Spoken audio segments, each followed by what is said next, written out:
Il faut que tu prophétises encore sur un grand nombre de peuples et de nations et de langues et de rois.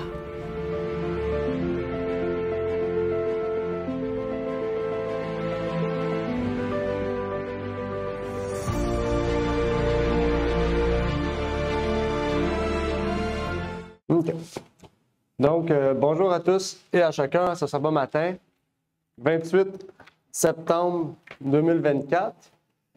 Donc, j'espère que vous allez bien et que nous pourrons étudier ensemble ce sujet, cette révision qui s'intitulait « Élus de Dieu ».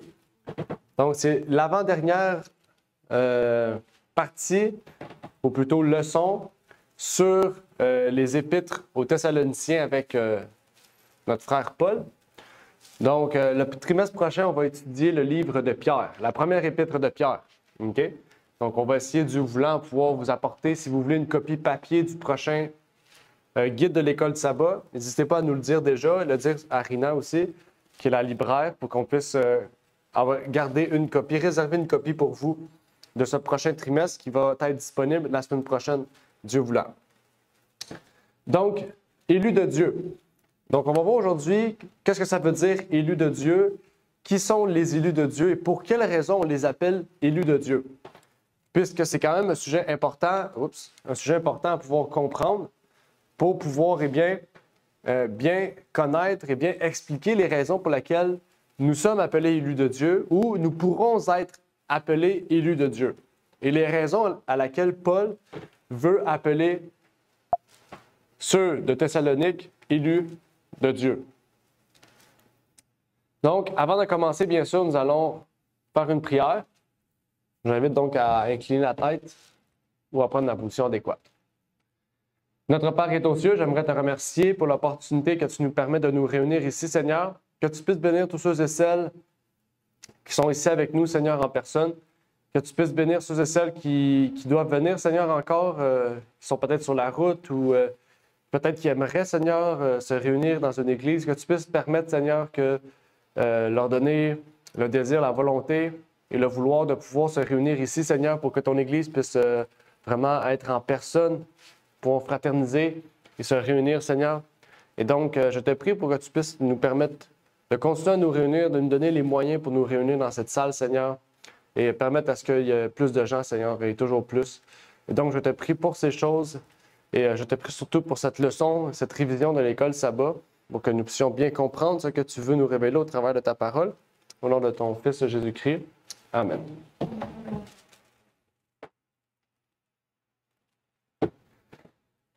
Donc, Paul, au travers de cette étude de l'école de sabbat, nous parlait des élus de Dieu. Qu'est-ce que ça voulait dire, élus de Dieu? On va déjà retourner un peu plus tôt, puisque ce n'est pas Paul qui a intégré cette idée-là pour la première fois. Jésus en parlait déjà dans l'évangile de Matthieu. Dans Matthieu 24, verset 24, il disait « Car de faux Christ et de faux prophètes s'élèveront et feront de grands prodiges, de grands signes et de prodiges, pour séduire les élus, même s'il était possible. » Donc Jésus ici, il dit même les élus, s'il était possible.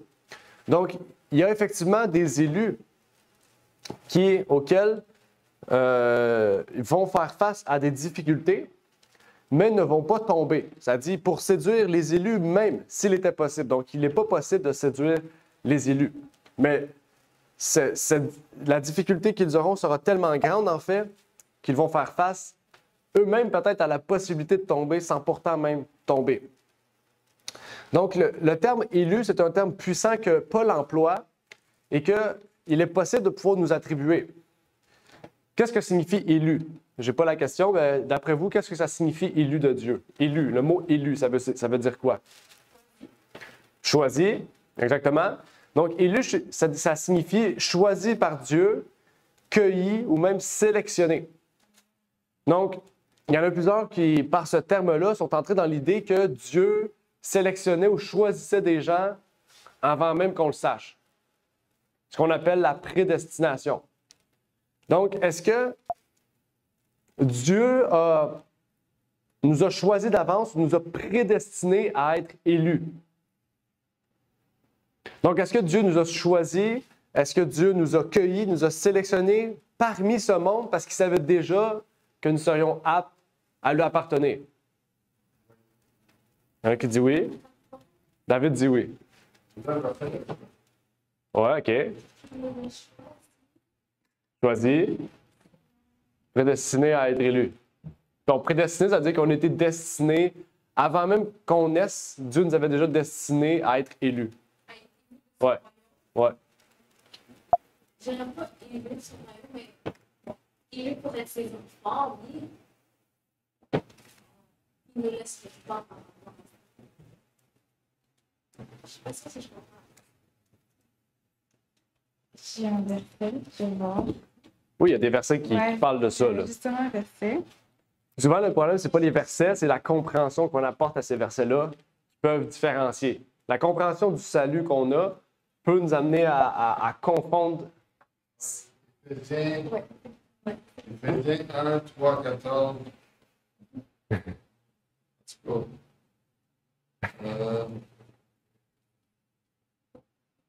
En lui, bien avant la fonction, il nous avait choisis pour que nous soyons saints, sans reproche devant lui. Puisqu'il nous a aimés, il nous a destinés d'avance à être ses enfants, et il voulait adopter par Jésus-Christ. OK, Éphésiens. Très bon texte, un très bon exemple. 1, verset 5. Ben, si Éphésiens 1, 3, 14, là, on parle vraiment de choses. Ce que j'ai lu, c'était 4.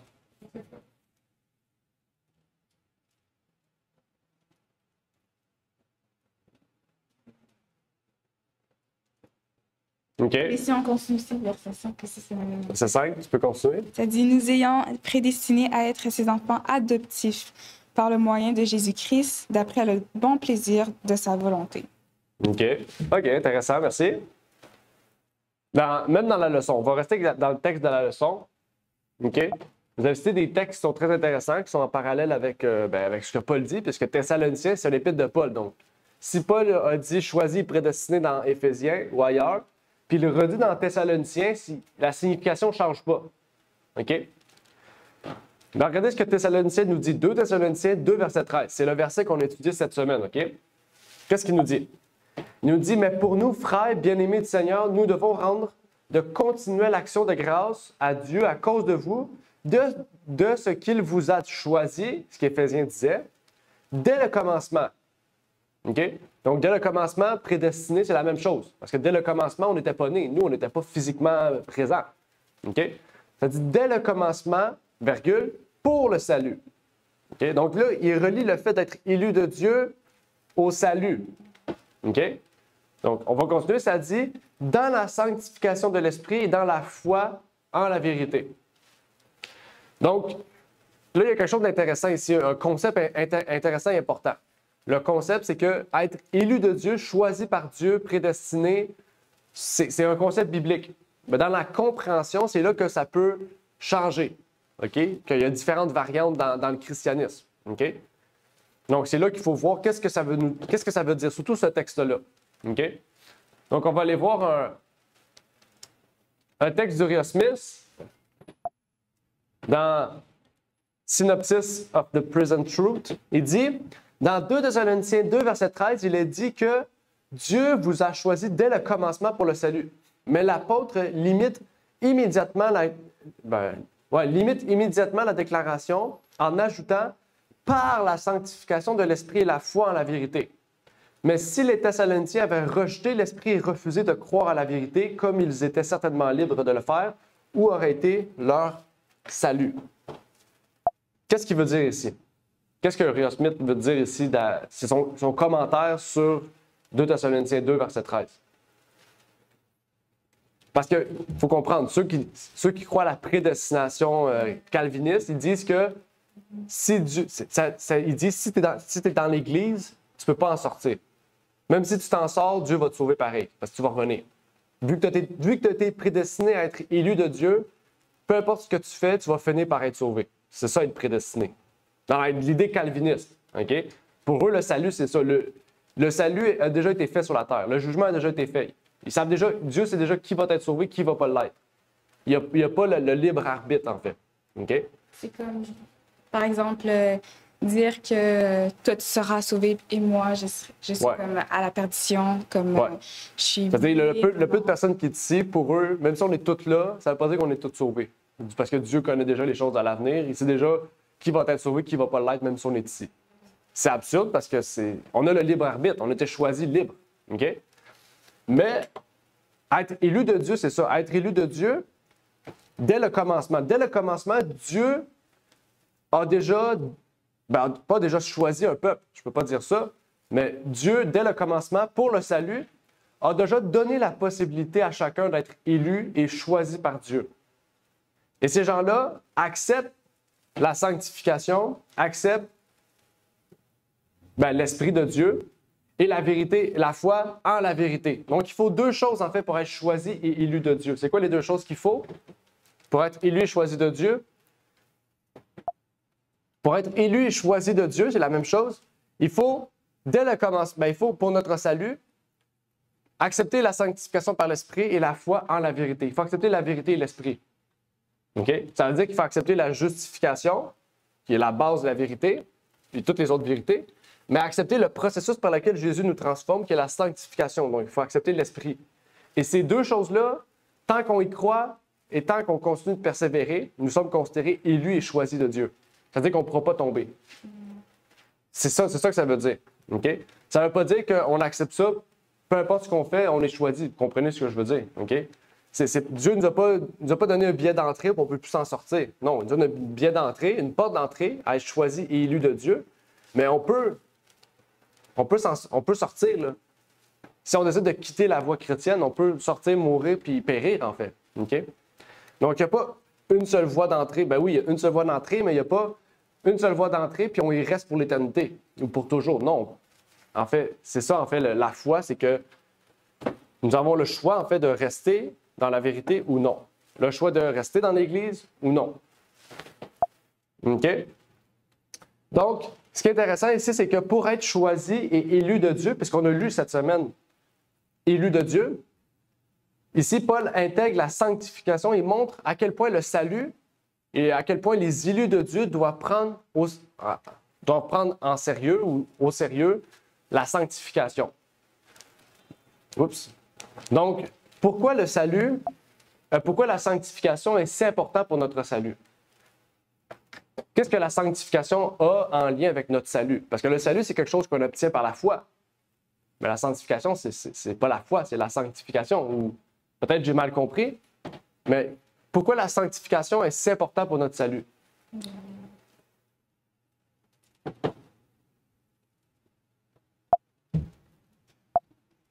La sanctification, c'est... Le mot le dit, sanctification, c'est être réservé, être mis à part pour garder, pour que ça soit saint. Donc, c'est important pour notre salut. Comme la parole le dit, que votre Père céleste est saint, soyez saints comme votre Père céleste est saint. Et Dieu, il a malheureusement, pas malheureusement, mais heureusement, il a horreur du péché, parce que le péché, c'est vraiment pas bon. Puis, il veut vraiment qu'on puisse être à la ressemblance de Jésus-Christ. Il veut qu'on soit un peuple qui lui appartienne, un peuple qui lui rende honneur en ayant nos noms gravés sur notre front, qu'on puisse avoir son caractère vraiment imprimé sur nous, sur notre être, sur notre âme. Et sans la sanctification, personne ne peut voir Dieu. Puis la parole de Dieu le dit. Mm-hmm. Effectivement. Je ne sais pas s'il y avait une autre personne qui voulait intervenir. Non? OK. On va lire Hébreux. Hébreux 12, 14 dit « Recherchez la paix avec tous et la sanctification, sans laquelle personne ne verra le Seigneur. » Donc, c'est effectivement, la sanctification est liée au salut, en fait. Là, il faut comprendre pourquoi. Pourquoi Paul veut nous montrer à quel point la sanctification est importante. Parce que je pense que tout le monde qui est ici veut être sauvé. Ça veut dire qu'il veut avoir accès au salut. Et pour avoir accès au salut, c'est pas juste accepter Christ dans notre vie, c'est-à-dire par la foi, la justification, mais la sanctification. OK? Donc là, il faut comprendre. comment on peut être sanctifié? Déjà, on peut être sanctifié par l'Esprit. On l'a lu dans 2 Thessaloniciens 2, verset 13. On a dit « Soyez sanctifiés par l'Esprit ». Donc, l'Esprit de Christ est le moyen par lequel nous sommes sanctifiés. Mais on pourrait dire sanctifié de quoi? Qu'est-ce que ça peut intégrer? Là, il faut comprendre c'est quoi la sanctification. On ne va pas étudier toute la Bible. On pourrait étudier ça pendant plusieurs chapitres, plusieurs sermons ou plusieurs études. Mais on va prendre un court verset qui va pouvoir peut-être résumer un peu ce que ça veut dire. Ça dit, le Christ et Paul ont prié pour la sanctification de l'Église et encouragé les hommes à rechercher la sainteté. Donc, on relie sanctification et sainteté.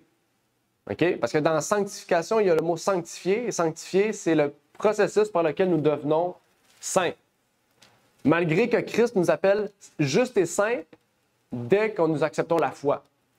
Donc, ça veut dire que, normalement, la foi s'accompagne de sainteté. Ça veut dire que le processus de la sainteté s'accompagne du fait qu'on accepte Christ dans notre vie. OK? Ça, c'est un concept de base. Ça dit, il en est de même pour d'autres personnes de bien dont parlent les Écritures.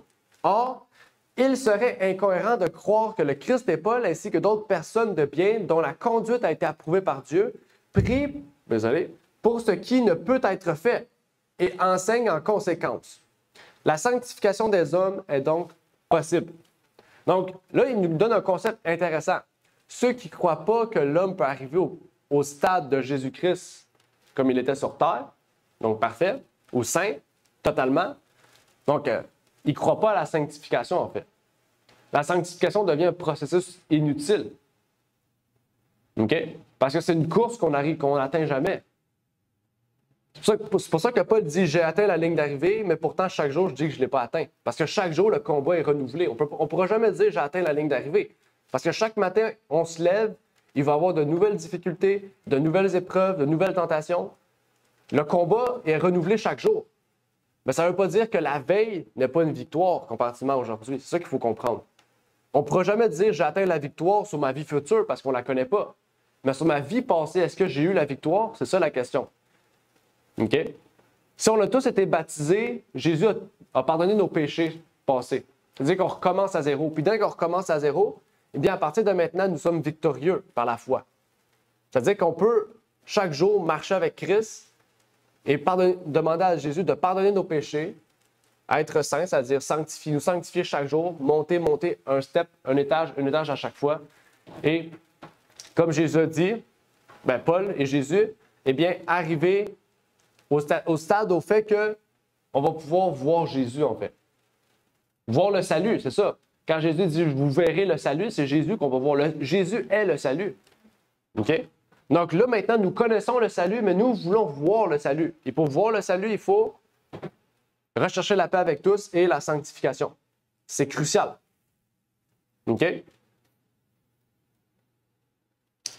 Donc, la sanctification, pour vous, ça pourrait intégrer quoi? Si, par exemple, pour vous, vous aviez quelque chose, puisque là, vous comprenez que c'est sainteté, sanctifié, c'est la marche chrétienne, en fait, c'est la vie de tous les jours en tant que chrétien doit être basée sur la sanctification. Donc, ça veut dire que qu'est-ce que ça l'intègre ou qu'est-ce que ça inclut, la sanctification? Est-ce que c'est juste le fait de mieux comprendre la Bible? La théorie, est-ce que c'est quoi ça l'intègre, en fait? C'est pas une question de ce que j'ai préparé, là, je viens de l'ajouter, mais qu'est-ce que c'est la sanctification? Qu'est-ce que ça pourrait intégrer? Mettons, si vous ferez une liste de choses. Oui, David? Notre langage. Notre langage, intéressant, OK. La façon qu'on parle, les mots qu'on utilise, etc. OK, intéressant.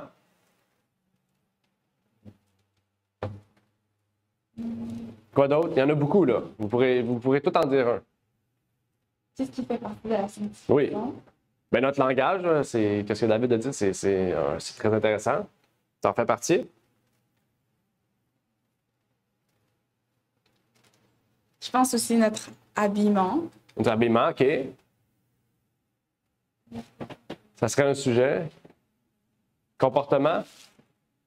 Notre comportement. OK, comportement. Langage, comportement, habillement, OK.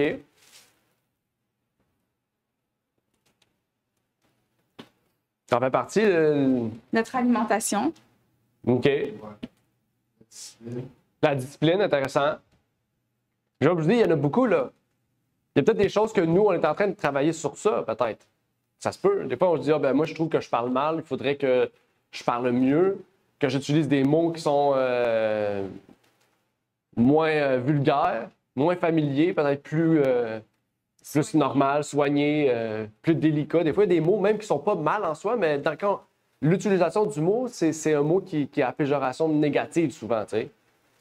Okay, des fois, surtout au Québec, on est direct des fois dans les termes, des fois, c'est pas les meilleurs mots.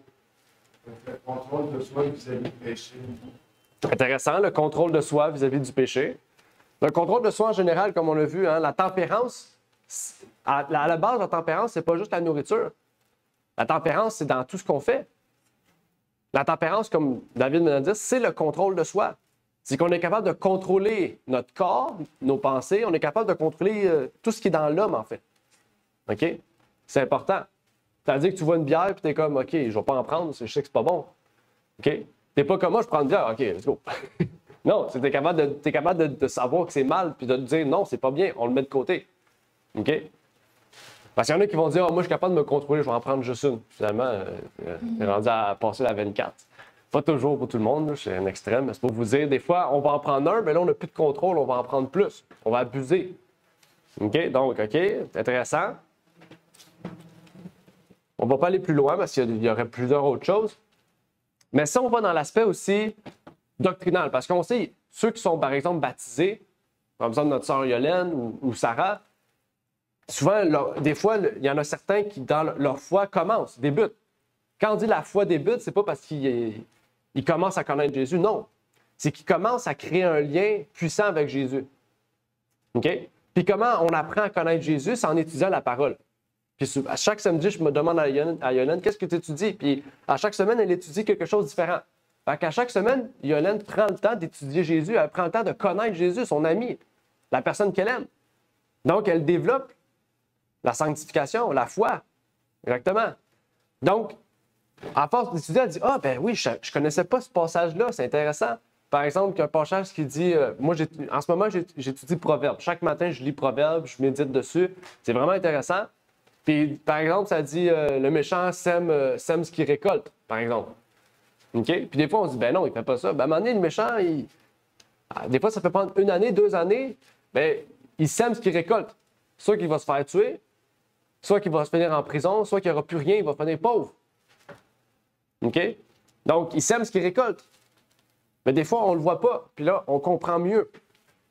Mais en 2024, quels seraient les enseignements, quels seraient aujourd'hui les choses importantes que croient les élus? Nous, on croit tous à la justification et la sanctification. On croit à la foi.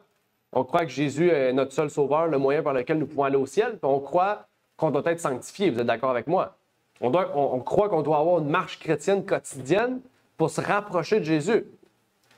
Donc, si on se rapproche de Jésus, on apprend à mieux connaître Jésus, eh bien, on apprend à mieux connaître les doctrines, le fondement de notre foi. C'est ça, les doctrines, c'est le fondement de notre foi. C'est la base solide sur laquelle on se tient. Donc, c'est quoi la base solide sur laquelle on se tient? C'est quoi qu'on doit croire? Je dis en 2024 parce que c'est maintenant, mais depuis la nuit des temps, depuis Adam et Ève, les doctrines n'ont pas changé, okay? C'est les mêmes doctrines. Mais qu'est-ce qu'on doit croire encore aujourd'hui en 2024 pour être élu de Dieu, d'après vous? On doit croire en Jésus-Christ, qui est notre sauveur. Mm-hmm. Donc, c'est le premier point. Ouais, croire en Jésus-Christ. Quoi d'autre? Croire en Dieu.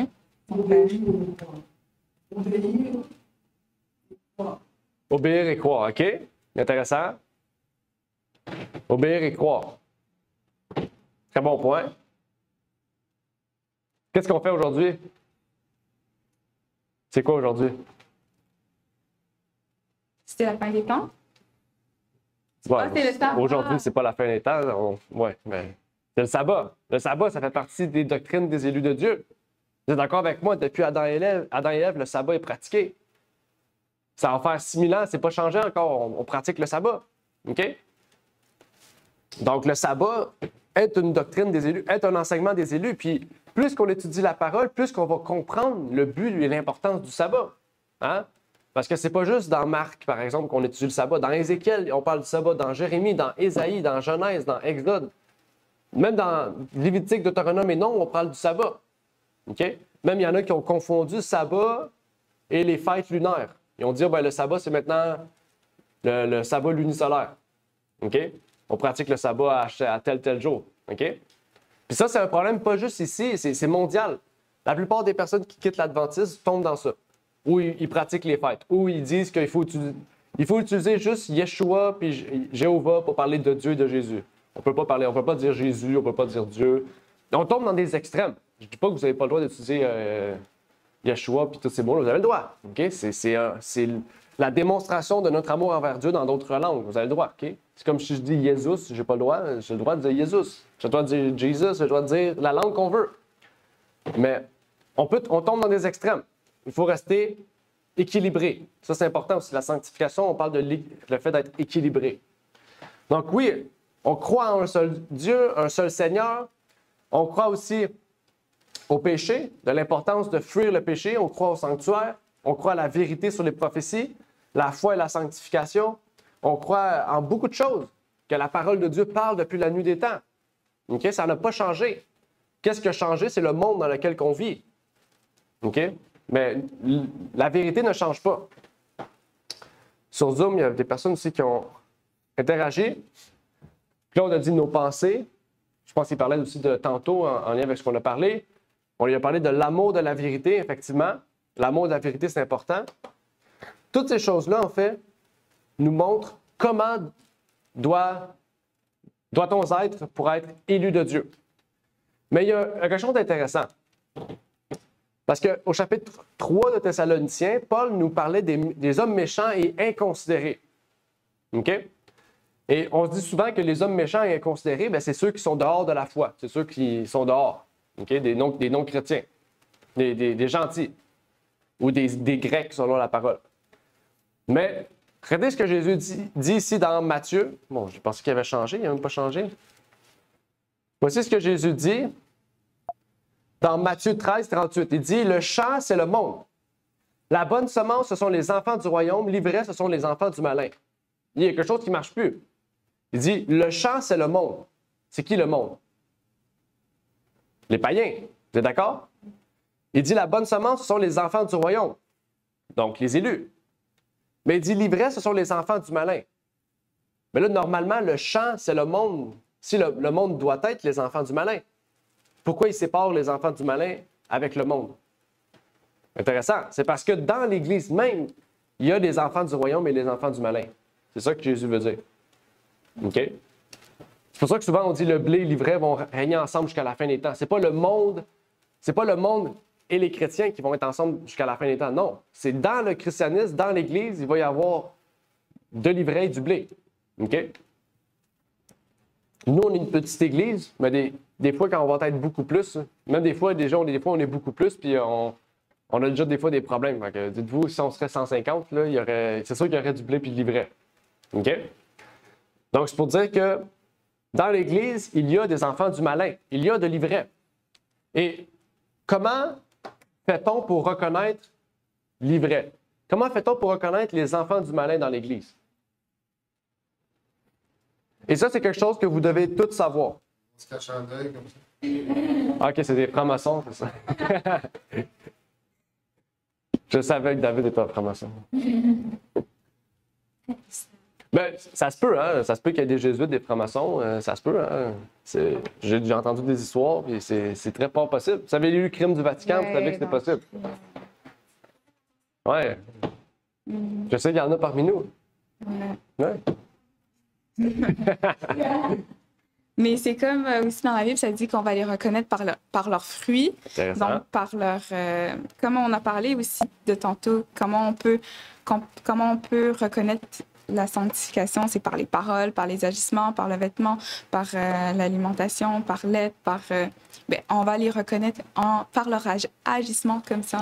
Et même aussi, comme tu dis, dans le crime du Vatican, puis c'est effectivement le cas qui s'est arrivé dans plusieurs églises, puis que des pasteurs ont été ont été, je pourrais dire, trompés par des jésuites qui mettaient des choses dans les églises, qui mettaient des fausses doctrines.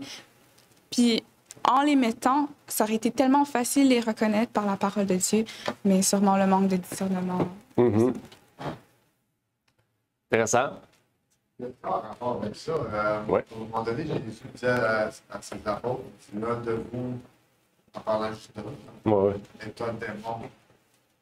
Est-ce qu'on doit penser que parmi nous, parmi les humains, il y a des gens que, dans le fond, nous ressemblent aussi des démons? Ah, intéressant. C'est quelque chose qu'on pourrait étudier. Hein? Dans la Bible, Jésus, je l'ai dit quelques fois, mais on ne l'a jamais étudié. Je le citais, mais dans l'épître de Matthieu, surtout, l'évangile de Matthieu, Jésus dit à plusieurs reprises que Judas a un démon. Okay? Il faut comprendre, ce n'est pas des démons, ils ont des possessions démoniaques. Bon, on va comprendre, il faut comprendre qu'est-ce que c'est une possession démoniaque. Une possession démoniaque, c'est pas l'exorcisme. C'est pas le monde qui monte au plafond, ils font des 360 avec leur tête, puis ça, c'est des films. Okay? Malgré qu'il y a des cas extrêmes, on a vu dans Matthieu l'homme de Gérézarin qui était enchaîné dans une caverne, là, puis même les chaînes, ils brisaient. Okay? Donc, il y en a qui ont des choses, des forces surhumaines, vraiment, des démons qui donnent des forces surhumaines à des humains. C'est possible.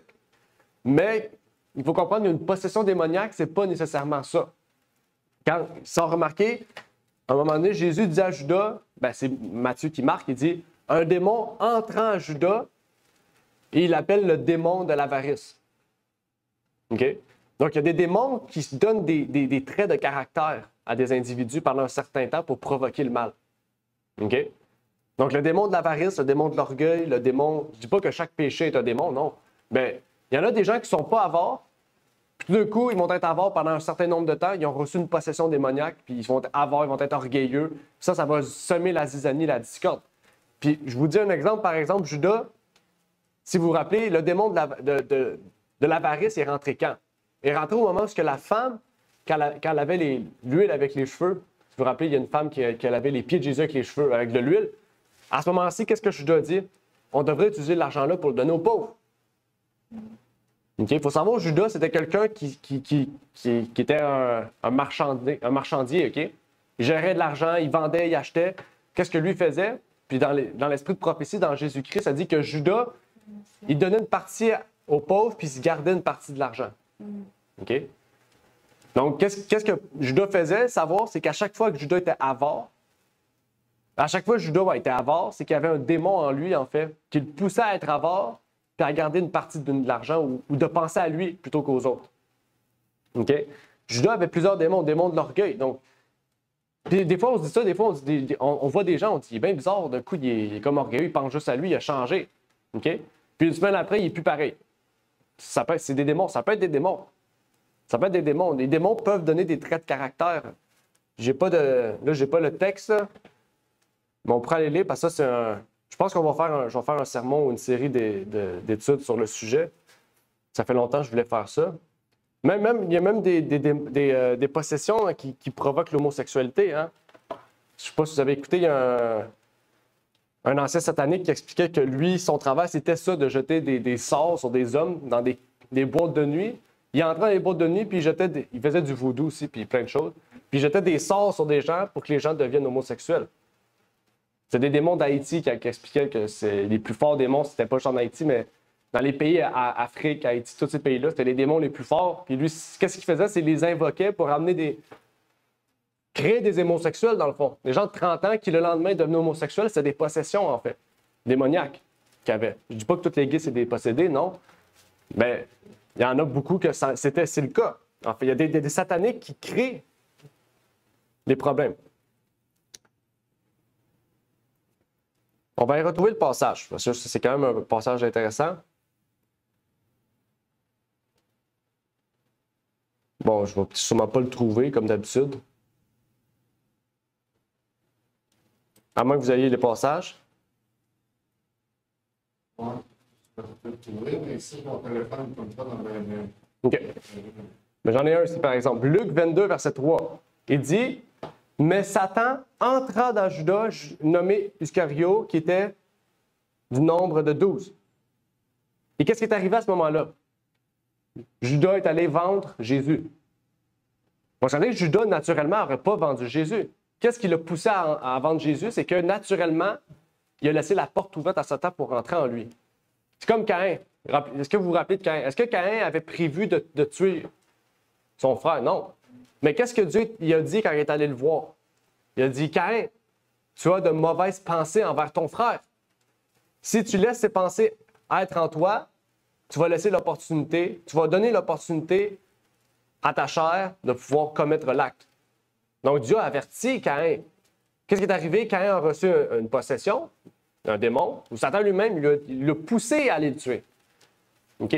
Donc, tantôt, on parlait de ça, Claude a parlé de ça, David a parlé de ça. Bien, les pensées, quand on a des mauvaises pensées vers un individu, ça ne veut pas dire qu'on va commettre l'acte, mais à force de les avoir, un démon va entrer en nous, il va nous pousser à commettre l'acte. Et ça, c'est une possession. Puis là, c'est là qu'on voit des gens qui disent, ben moi, je n'avais pas prévu faire ça, je ne sais même pas ce que j'ai fait. Mais c'est ça. Tu pensais tellement à commettre cette action-là que Satan t'a poussé non plus à penser, mais à commettre l'acte. C'est ce que Satan a fait avec Judas. Judas, OK, n'était pas naturellement enclin à détruire Jésus, mais les pensées qu'il avait, les penchants qu'il avait, Satan les a utilisés pour renier Jésus puis l'amener à la mort. OK? Je sais pas si. Ben là, on a pris beaucoup de temps, mais je ne sais pas si ça a aidé un peu. Ouais. On pourrait étudier le sujet. Je pense que ce serait intéressant d'étudier le sujet plus en profondeur, surtout aujourd'hui, en 2024. Pour pas qu'on fasse de fausses interprétations. On n'est pas des exorcistes, c'est pas la même chose. Okay, les exorcistes, c'est des démons contre des démons, donc c'est facile de chasser des démons par des démons. Parce que les exorcistes, c'est juste les catholiques qui font ça. Mais, OK, Sarah aussi a dit oui, étudions le sujet. Mais Sarah, viens ici, on va étudier le sujet. Quand tu vas être ici, on va étudier le sujet. On va étudier le sujet. Moi, ça me fait plaisir. C'est un sujet que je veux parler depuis longtemps, mais des fois, c'est chercher les idées puis travailler là-dessus. Mais là, je vais le préparer. C'est important, on va le travailler pour mieux comprendre aussi ce que c'est une possession réellement.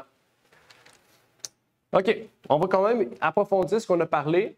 Les enfants du malin, comme Judas était un enfant du malin, ça dit, vous les reconnaîtrez à leurs fruits. Ramena a parlé de ça, leurs fruits.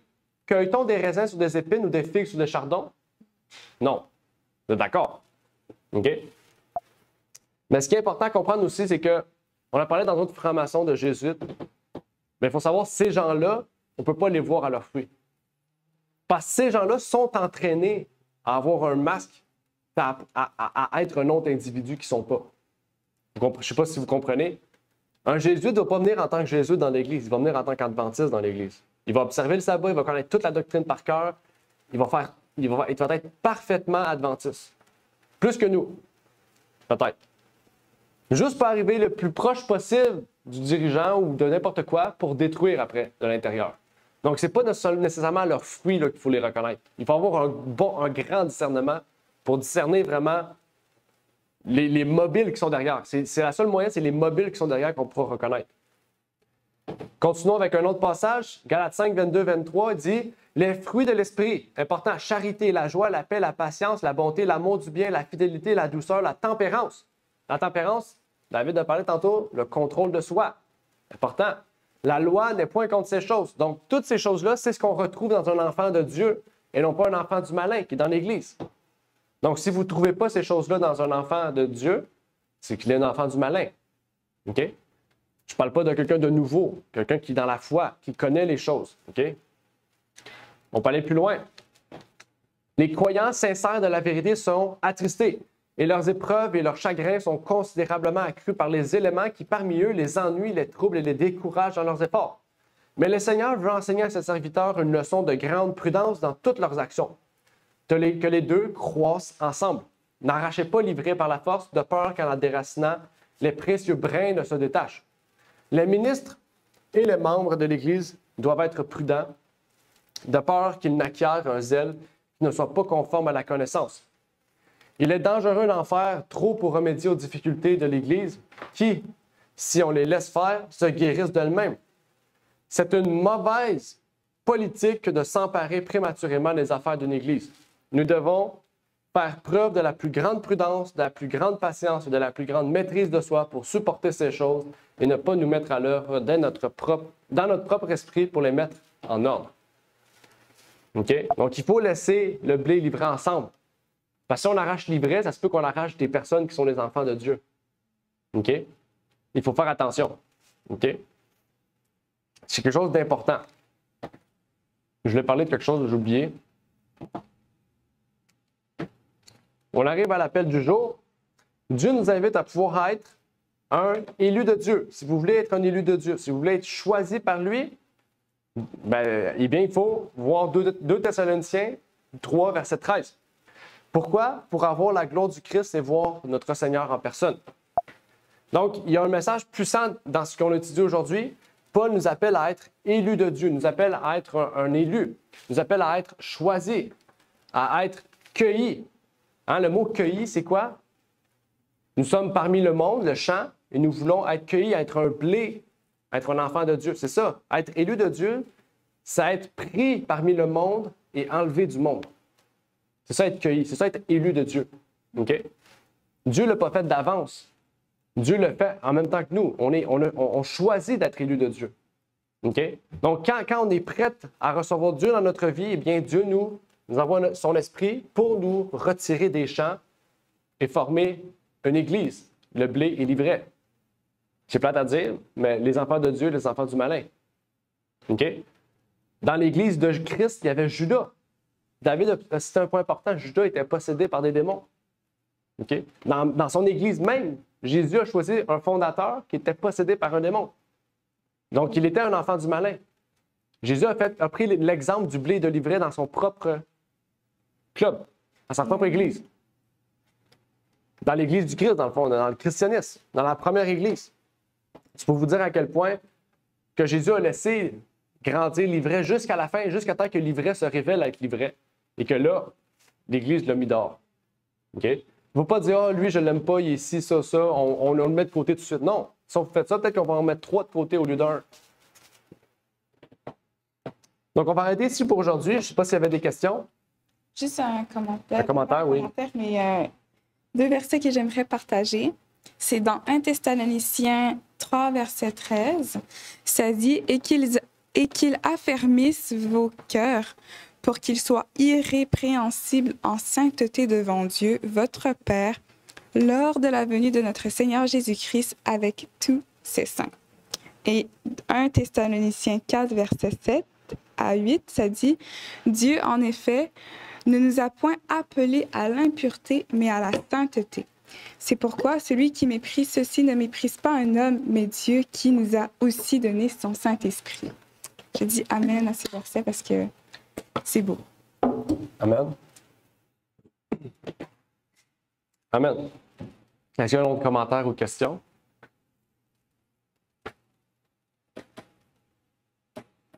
Non? OK. Ben, vous avez fait vos devoirs. Ça veut dire que vous l'avez tout fait, je pense. Tout le monde l'a fait ici?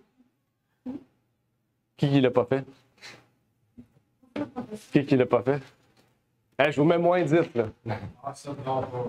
Ah. Ben, c'est pas grave, il a quand même partagé, puis Yolande ici ont partagé, donc vous avez compris, c'est important. Ah, Yolande l'a fait. Yes. C'est pas grave si vous n'avez pas fait. Si vous avez intervenu, ça veut dire que vous avez quand même compris, vous aviez quand même une idée de ce qu'on parlait, c'est ça qui est important. Le plus important, le sabbat matin, c'est de participer. C'est ça le plus essentiel. Participer, poser vos questions. C'est ça le but de l'école de sabbat. L'école de sabbat, une école, qu'est-ce qu'on fait dans une école? On apprend, on révise, on étudie, on partage ensemble. OK? Donc, moi, je ne vous enseigne pas une leçon. C'est la leçon qu'on enseigne par vous-même toute la semaine. Nous, on révise ensemble, on partage sur les questions, les réflexions que vous aviez. Donc, c'est ça. J'espère aussi pour ceux qui sont avec nous sur Zoom que vous le faites. C'est gratuit en PDF. Sinon, on a des copies papier si vous en voulez. Là, le trimestre finit. Donc, si vous voulez le trimestre prochain, je vous invite à pouvoir vous le procurer. C'est au coût de 5 $. C'est vraiment pas cher. Puis, c'est 3 mois. Là, donc, ça vaut la peine d'étudier avec nous. OK. Bien, on va terminer par la prière. Avant de laisser place au chant. Notre Père est aux cieux, j'aimerais te remercier pour l'opportunité que tu nous permets, Seigneur, de pouvoir étudier ce sujet, que tu puisses bénir tous ceux et celles qui sont ici présents avec nous, Seigneur, et que tu puisses permettre, Seigneur, que ta vérité puisse entrer dans notre cœur pour que nous puissions être élus de Dieu, Seigneur, que tu puisses permettre de nous sanctifier, Seigneur, par ta parole, et que nous puissions pouvoir voir le salut, Seigneur, que nous puissions l'avoir, mais aussi le voir, Seigneur, quand ton Fils reviendra. Et que tu puisses permettre, Seigneur, que chacune des choses, Seigneur, que nous allons avancer pour toi, pour ton royaume, Seigneur, puisse vraiment amener des gens à quitter le champ pour vraiment s'attacher à ton œuvre, Seigneur, attacher à ton message. Et que nous puissions être un blé, Seigneur, du blé et non pas de l'ivraie. Les enfants de Dieu et non pas les enfants du malin, Seigneur. C'est ma prière donc pour ces choses, au nom de ton Fils Jésus-Christ. Amen. Amen. Merci d'avoir écouté cette vidéo. Si vous désirez rejoindre l'œuvre au Québec, veuillez nous contacter par email à asjh1889 de Terrebonne à commercial@gmail.com et via Facebook à commercial asjh1889 de Terrebonne. Merci à vous et que Dieu vous bénisse.